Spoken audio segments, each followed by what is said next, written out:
네, 늘 그랬듯 인사는 공손하게 송공손 배꼽 인사. 안녕하세요. 안녕하세요. 위클리빗 황당무계 황당한 문화 나의 개소리. 안녕하세요, 문희정입니다. 안녕하세요. 이학범입니다. 그 일주일 네. 상간으로 네. 전 국민이 굉장히 공포에 떠는 지진이 네, 일어났어요. 그러니까요, 맞아요. 예. 경주에서 큰 지진이 일어났죠. 그렇습니다. 그래서 그 이번 지진과 관련해서 많은 국민들이 사실 온통 관심이 지진에 쏠려 있잖아요. 네. 근데 예전에 그 태양의 후예 볼 때도 네. 그 지진 나기 전에요. 네. 뭐 나비떼가 이렇게 음. 확 몰아간다든지 네, 또는 맞습니다. 이번에도 사실 그 큰 지진 나기 전에 부산에서 막 개미떼가 이동을 네. 한다든지 뭐 동물과 관련된 얘기들이 있더라고요. 그래서 저 진짜 수의사 쌤들한테 물어봐야지 이러고 있었는데 네. 오늘 혹시 그 얘기 해주실 수 네, 있나요? 오늘은 그 얘기를 좀 해보려고 하는데요. 네. 예전부터 이런 지진이나 해일 같은 자연재해가 발생하기 전에 동물이나 곤충들이 이런 걸 먼저 느낀다 이런 얘기들이 많았거든요. 네. 근데 이번에 경주 지진 전에도 그런 일들이 있었다고 해가지고 좀 소개해드리려고 합니다. 그 진짜 뭐 동물들이 먼저 예민하게 느끼는 거 맞아요? 어때요? 나 그런 것 정말 같아요. 궁금해서. 일단은 이번에 지진이 뭐 역대 우리나라 최대로 5.8이었잖아요. 네, 그 5.8이었고 네. 사실은 그 일주일 후에 다시 4.5. 네, 그 사이에 뭐 작은 여진까지 하면 400번이 넘게 지금 뭐 지진이 발생하고 있고 지금도 발생하고 있다고 하는데요. 혹시 느끼셨어요? 아니 저는 못 느꼈습니다. 네. 저는 그 네. 부산에서 네, 부산에 느꼈어요. 계셨어요? 네, 느꼈어요. 그 4.5의 지진인데 아 여진 올 때요? 얘기 좀 해주세요. 정말로 그 한 4, 5초 정도밖에 안 되는데도 와, 그 공포감이 상상을 초월하더라고요. 그럼 순간적으로 빨리 밖으로 나가야 되나부터 시작해서 예. 근데 부산이 그 정도였는데 실제로 경주 같은 경우에 진원지랑 가장 가까운 곳이잖아요. 경주의 그 시민들의 공포감은 정말 상상을 초월하지 않았을까. 네. 그때 뭐 네. 뉴스 보니까 5.8 났을 때는 막 진짜 물건들 다 떨어지고 난리도 아니었더라고요. 네, 네. 그렇습니다. 그래서 음. 왜 우리가 흔히 이제 지진의 전조 현상 하면은 뭐 지진운 이런 네, 얘기는 아마 네. 들어보셨을 거예요. 네. 저도 그 얘기는 들어봤거든요. 그리고 사실 우리나라는 일본에 비해서 지진에 있어서 좀 안전지대라고 해서 건물이 뭐 내진 설계가 돼 있다거나 그런 게 또는 없죠. 그쵸, 국민들에게 어떤 지진이 굉장히 어떤 대비가 잘 돼 있다거나 이런 거하고 전혀 관계가 없잖아요. 네. 뭐 중고등학교 때 환태평양 지진대 배울 때 맨날 일본이 뭐 막아주고 있어서 우리나라는 네. 괜찮다 맨날 이런 얘기 했었잖아요. 그렇죠? 네. 네. 근데 어쨌든 이번에 이 경주 지진이 나기 전에도요 동물들이 좀 느꼈다고 해요. 그래서 제일 대표적인 게 경주 시내 이제 버드파크라고 새, 버드파크. 네, 새. 새를 볼 수 있는 그런 공원이 있는데 원래 새들이 이제 그 한쪽 방향으로 돌고 이렇게 중점으로 지저귀고 이런데요. 그리고 거의 불을 다 끄면 이제 잠을 자고 그러는데 그날은 지진 발생하기 한 2시간 전부터 새들이 막 도망가듯이 자기 각자 방향으로 막 날기 시작하고 평소보다 훨씬 두세 배 시끄럽게 막 지저귀기 시작하고 불을 꺼도 자지 않고 계속 불안해하는 뭐 이런 증상을 보였다고 하고요. 그거 말고도 그냥 반려동물 커뮤니티에 우리 집 개가 지진 나기 좀 직전에 갑자기 뭐 침대 밑으로 숨었어요. 막 뛰면서 짖기 시작했어요. 그 다음에 제가 왜 이러나 했더니 그 뒤에 갑자기 집이 떨렸어요. 뭐 이런 목격담 같은 것들이 엄청 많이 올라왔거든요. 네. 그래서 이번에도 경주 지진이 나기 전에 동물들이 먼저 느낀 경우가 좀 있었던 것 같아요. 그러면은 문득 네. 예. 이제 동물들의 움직임, 그러니까 소위 말해서 사실 지진 나기 전에 네. 동물들의 움직임이라고 한다면 저희가 뭐 해외 토픽에서도 많이 네. 봤었고 기사를 통해서 많이 접했을 때 눈에 확 띌 수밖에 없는 행동들을 하더라고요, 네, 동물들이. 맞아요. 네. 예. 그래서 특히 이제 눈여겨 볼 만한 그 얘기들이 있잖아요. 네, 해외의 경우. 해외에서도 되게 유명한 사건들 몇 가지만 굉장히 많아요. 찾아보니까. 근데 몇 가지만 좀 소개를 해드리면은 일단 작년 4월에 일본 동부해안에서 돌고래 한 150여 마리가 사체로 갑자기 발견이 된 거예요. 갑자기. 때로. 네. 근데 그 열흘 뒤에 오키나와에서 규모 6.8 이런짜리 지진이 발생을 했고요. 2008년에 중국의 그 스촨성 대지진이라고 났을 때 굉장히 유명한 사진이 있어요. 지진 나기 조금 전에 두꺼비떼가 네, 수십만 마리가 갑자기 도로로. 도로로. 네, 그 사람들이 이게 도대체 왜 일어나 했는데 그 조금 있다가 이제 큰 지진이 났었죠. 뭐 그런 일도 있었고요. 2004년에도 그 아시아 남부에서 스리랑카 이쪽에 이제 쓰나미 엄청나게 왔을 때 그 전에 그 스리랑카에 있는 야생동물 공원에 있는 야생동물들은 한 마리도 피해를 안 봤다는 거예요. 그 이유가 이 친구들이 그 사전에 느끼고 높은 곳으로 다 이동을 했다는 거죠. 쓰나미가 오기 전에. 뭐 그런 일도 있었고요. 우리 스펀지라는 되게 재밌는 프로그램 있잖아요. 사실 네. 그 프로그램에서 이걸 한번 다룬 적이 있어요. 근데 그때 공개됐던 영상들 중에 재밌는 영상들이 있는데요. 우리나라에서 2006년 9월인데 이게 영상이 다 있는 거예요. 어떤 주인이 막 개가 갑자기 너무 막 시끄럽게 짖어가지고 개를 따라서 주인이 잠에서 새벽에 깨서 밖으로 나왔더니 집이 무너지는 뭐 이런 일도 있었고요. 2010년 또 영상인데 캘리포니아에서 이제 4.5짜리 지진이 있었는데 갑자기 걔가 이제 사무실에 가만히 앉아 있다가 갑자기 놀라서 뛰어나가는 거예요. 그리고 나서 몇 초 있다가 지진이 나는 뭐 이런 영상들도 남아 있습니다. 사실 지진하면요, 이제 워낙 과학 기술이 발전을 하다 보니까 뭐 네. 다 관측하고 있고요. 네. 미리 뭐 예고해 드립니다라고 얘기는 합니다만 사실 지진에 있어서 안전하게 대피를 잘해서 피해가 없었습니다 하는 경우는 거의 없었거든요. 그렇죠. 네. 근데 지금 말씀하시는 것만 딱 들으면은 아니 우리가 별다르게 그 과학 기술에 의존하지 않고도 동물들의 어떤 육감이라든지 네. 동물들의 움직임만 잘 관찰해서 거기에 따라서 무언가 대비만 해도 충분히 좀 막을 수 있지 않을까 네. 피해를 이런 생각이 드는데 실제로 그런 경우도 있었죠. 그렇게 이제 추진을 하고 있었는데 실제로 이제 동물들의 움직임을 바탕으로 이제 사람들을 대피시킨 경우가 있었어요. 그래서 1975년도에 중국 요동 지진이라고 굉장히 유명한 지진이었는데 이때 네. 지진이 7.3이 났거든요. 근데 7.3이면 엄청 센 거죠. 근데 사람들이 한 명도 다치지 않은 거예요. 그 이유가 지진 나기 전에 이제 주민들 5만 명을 다 대피를 시켰어요. 대피시키기 전에 여러 가지 전조 증상을 발견해서 이제 대피시켰는데 그 중에 하나가 이제 곤충들이 지진 발생을 미리 감지하고 이동하는 걸 보고 뭔가 이상하다.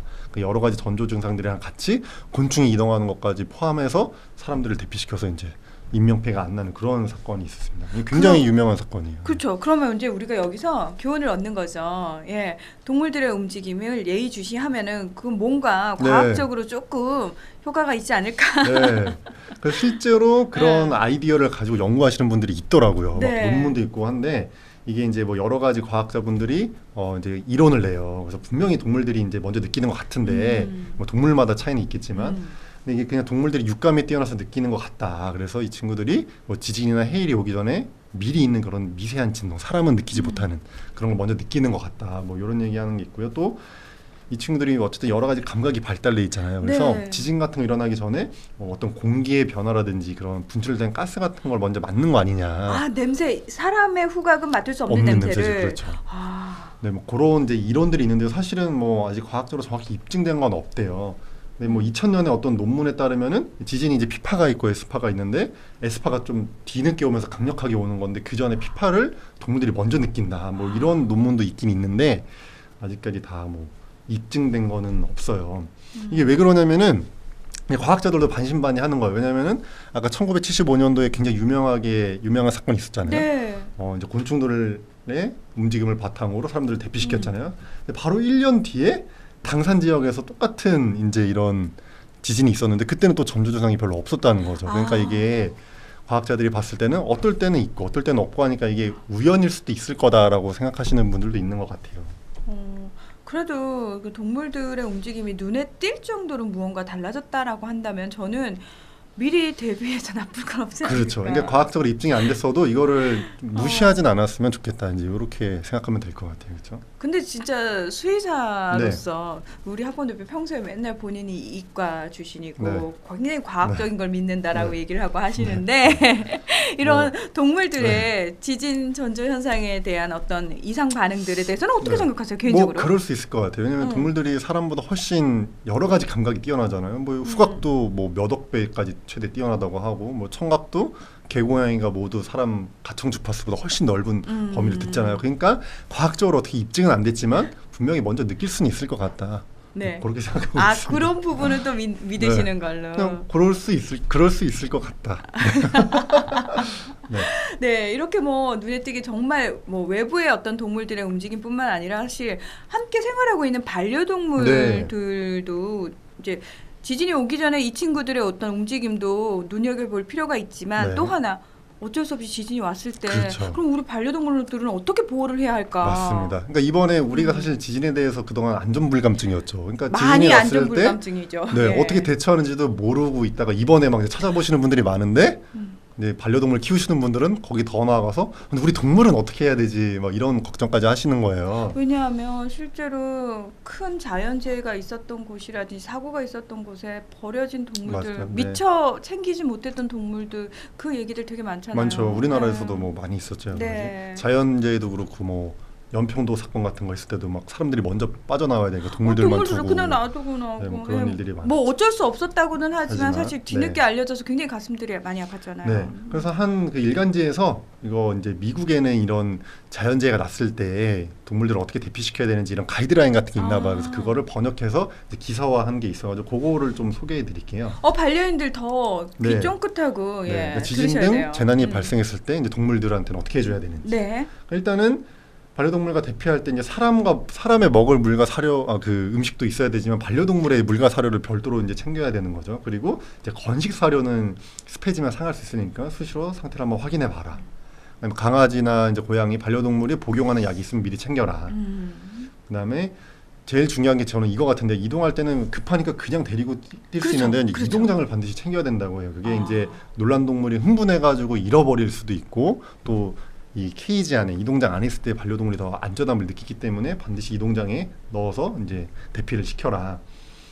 그다음에 이제 반려동물을 혹시 이 재난 기간 동안에 어디 맡아줄 수 있는 곳이 뭐 지역 보호소라든지 동물병원이라든지 뭐 이런 곳이 있는지 알아보는 거 미리 반려동물을 동반할 수 있는 숙소가 있는지 알아보는 거. 그다음에 이제 또 좋은 방법 중에 하나가 재난 지역 밖에서 혹시 이 재난 처리하는 과정 동안에 그러니까 이제 안전한 곳이라고 할 수 있죠. 그런 곳에서 이 반려동물을 맡아줄 만한 분이 없는지 미리 알아놓고 그분한테 이제 연락을 취하는 뭐 이런 방법이 있을 수 있을 것 같고요.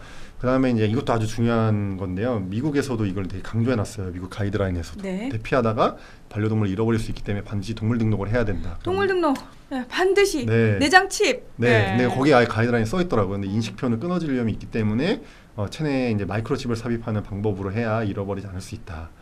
근데 우리나라가 이제 이 국민 재난안전 포털이라는 사이트를 운영하고 있어요. 정부에서. 네. 거기에 들어가면 각 이제 재난 상황에마다 어떻게 대처해야 되는지 그런 가이드라인이 다 있거든요.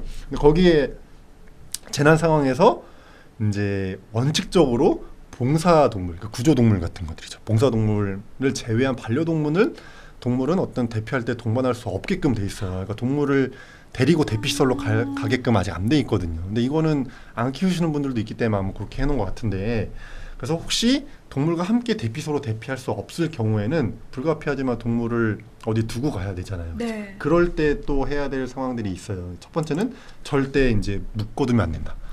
목줄로. 혹시 목줄로 묶어두고 갈 수 있잖아요. 근데 동물이 상황에 따라서 피해야 될 수 있으니까 절대 목줄로 묶어두지 마라. 그리고 사람이 없는 동안 굶지 않도록 최소 10일치는 사료랑 물을 준비해 두고 가라. 그리고 평상시에 동물이 스트레스를 받거나 위험에 처했을 때 숨는 장소가 있잖아요. 그걸 네. 미리 알아두고 그런 곳에 숨을 수 있도록 좀 배려를 해줘라. 뭐 이런 가이드라인들이 있습니다. 네.